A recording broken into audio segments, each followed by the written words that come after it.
Hi, I'm That E-Guy, and this video is going to be something a little different. Sekiro Shadows Die Twice is an enormous game, and instead of making you all wait for weeks to see how the game plays, I'm putting out this impressions video which covers what I've seen so far. I'm going to be focusing on how Sekiro plays, so we won't be entering spoiler territory here. FromSoft are the creators of the Dark Souls series and Bloodborne, and as such there are a lot of similarities between these games.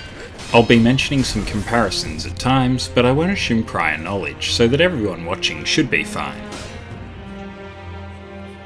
I'll quickly touch on the narrative. Sekiro has a very passive story. After the initial opening sequence, there aren't a lot of cutscenes, and most of the dialogue between characters is optional. Sekiro seems to have deep lore and a lot of hidden tidbits about characters to discover, but it's going to make you bring the story out instead of force-feeding you every little detail.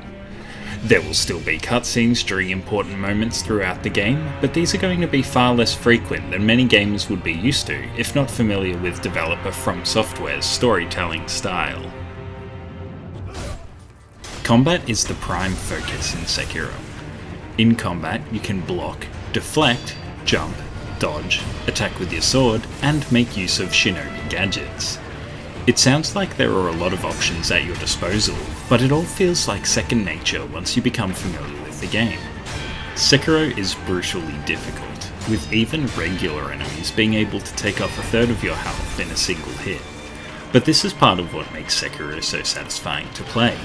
Every action has consequence, so you'll need to learn enemy attacks, react to their actions, and create your own openings in order to succeed. Sekiro's combat revolves around the posture meter.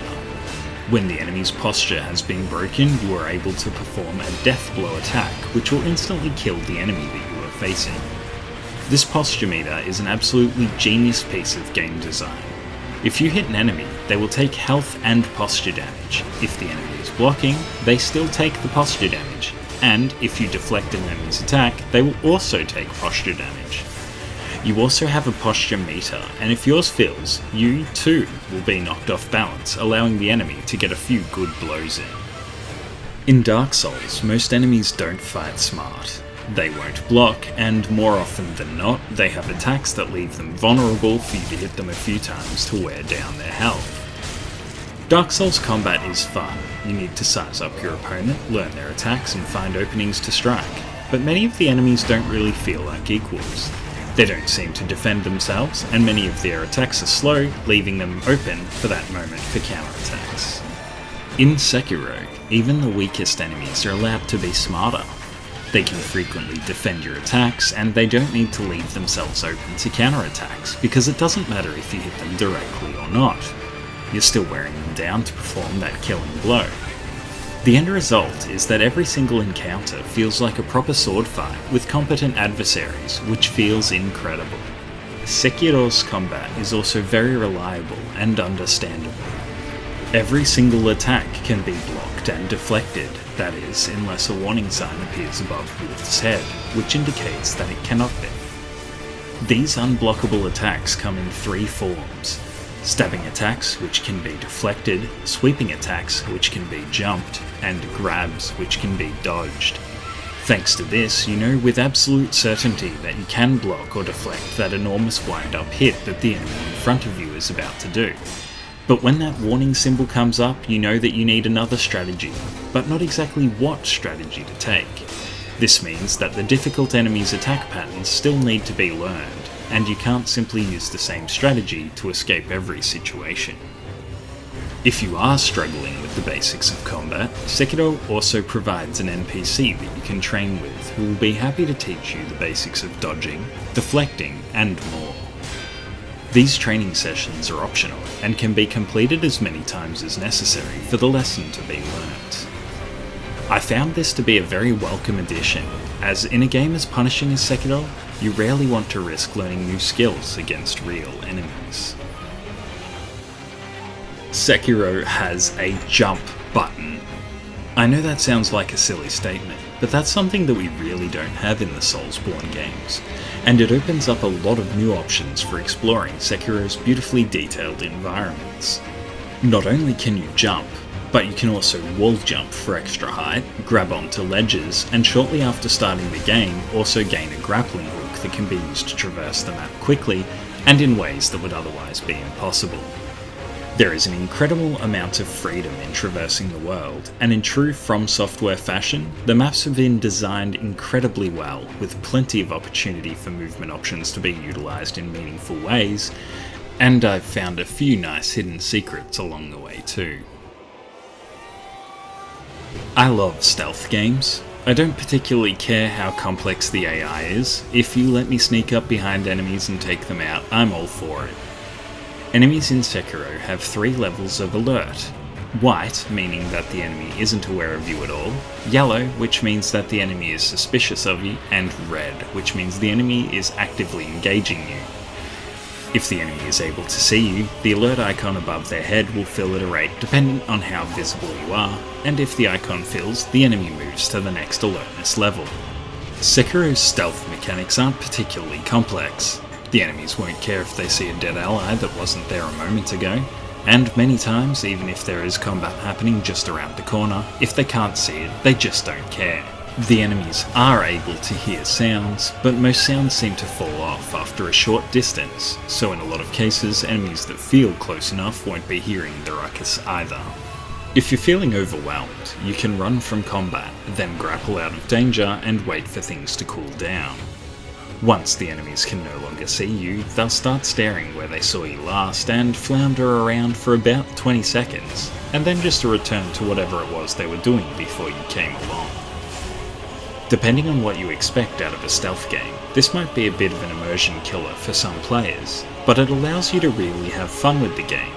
You can explore, find interesting ways to take out your opponents, and thankfully, if you don't want to fight the enemies, you don't need to wait around for an extended period of time whilst the enemies cool off so you can get back to taking them out one by one in stealth. Enemies can be approached from behind, jumped on, taken from ledges, and from around corners. Although for the most part completely unnecessary, finding clever ways to take down enemies using non-standard methods is very rewarding and a lot of fun. Set in feudal Japan, you will be fighting a lot of swordsmen and other soldiers using primitive weaponry, up to early gunpowder rifles. FromSoft have taken some liberties though, as you'll find some supernatural elements sprinkled throughout too. Many of the enemies and mini-bosses will be roughly the same size as the player, making duels feel particularly fair. But there are also some enemies that tower over the player, and with their large size comes an equal share of danger. Despite most of the enemies being regular humans, FromSoft has done a great job of ensuring there is a lot of enemy variety. Without spoiling the different types, there are at least 5 different factions of enemies that each have multiple enemy types, and each of these that I've encountered have their own combat style. The world is beautiful. You'll spend a lot of time running on and through large castles, as well as smaller Japanese towns, and running through some serene wilderness with beautiful mountainscapes in the backdrop. In Sekiro, there is no character customization, nor are there stats to level up individually like in Dark Souls. You are able to increase your health and posture by defeating strong enemies to gain prayer beads. But the catch here is that strong enemies don't respawn, so there is a limit to how many you can gain, and how quickly you can gain them. After defeating a major boss, you will gain a memory that, once reflected upon, will also increase Wolf's damage output. As with the strong enemies, these won't respawn, meaning that you aren't able to grind your way to a stronger character to help brute force your way through the game like you can in Dark Souls. Throughout the game, you will unlock ability trees that you can spend skill points on that provide you with both passive and active skills that can be used. Killing enemies will earn skill points in the same way that Dark Souls provides souls for kills, and once you have enough, these can be spent on the skill points. The skills that are unlocked provide you with some freedom to choose an active skill to use during combat, and the passive skills that can permanently improve your character, but not in the same way that leveling up your character does in Dark Souls. Another large component of Sekiro is the use of shinobi gadgets. These are specialised items that, if used well, can turn the tide of battle against your enemies. For example, you can get a heavy axe that can shatter wooden shields, nullifying enemy defences, or get a flamethrower that can burn and scare enemies, giving you the upper hand. These gadgets can be upgraded using in-game currency called Sen and rare upgrade components. In most cases, these upgrades augment the gadgets, giving them extra properties or expanding their effectiveness, as opposed to making them do more damage outright. Both skills and gadget upgrades can be upgraded early to a degree if the player wants to grind enemies over and over, but the benefits to doing so aren't going to be as noticeable as over-leveling a character in Dark Souls. Sekiro has a save point system very similar to the Soulsborne games. You'll find Sculptor's Idols, the new bonfire, placed around the maps in convenient locations, often very close to boss fight rooms, so that you don't need to do a lot of repetitive running to get back into that challenging fight that you're stuck on. Not only that, but the Sculptor's Idols can be interacted with in Sekiro without resetting the enemies, unlike in the Souls games. This means that you're able to clear out an area, go back to an idol to level up skills or fast travel. You won't regain your healing item charges or restore your health just by sitting at the idol though. In order to regain these resources, you'll need to rest, which also resets the enemies. So it's not easy mode either. When dying in Sekiro, Wolf has the ability to resurrect once per rest at an idol. This resurrection ability is one of the most forgiving aspects of Sekiro, as it allows the player to make a mistake or two without being too punishing. Because you only get this one resurrection, again, it doesn't make Sekiro too easy. It just becomes a little more forgiving for players as they learn about the dangers of the world. When attempting to progress through dangerous areas after death, that resurrection gives you the option to press forward in the hopes of finding a new idol, or to retreat back to safety in order to avoid potential losses of a proper death.